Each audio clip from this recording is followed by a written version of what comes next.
let's talk about this quick novel, I Who Have Never Known Men.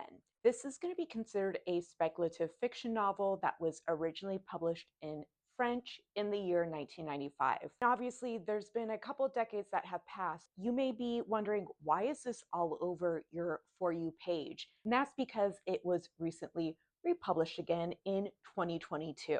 This is a quick read at around 170 pages, one that you can easily finish in a day. But as you get into the novel, you may find that you want to take your time with what's being said. This is told in the voice of our main character, the youngest in a group of 40 women who find themselves trapped in a bunker. I don't know if I would categorize this as science fiction. It's probably more along the lines of dystopian or even apocalyptic.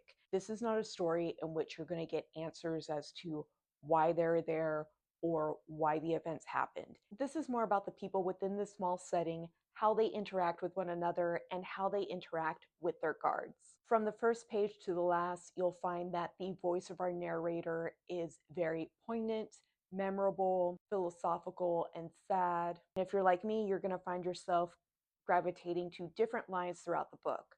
But where this really shines is in how it ends. Although a completely different story, after I finished the very last line of this novel, I had to sit and think about it, much like I did with the novel I Am Legend. Harrowing, haunting, definitely a feminist story, and maybe a little bit hard to take given the current events, but one that we should probably all be picking up.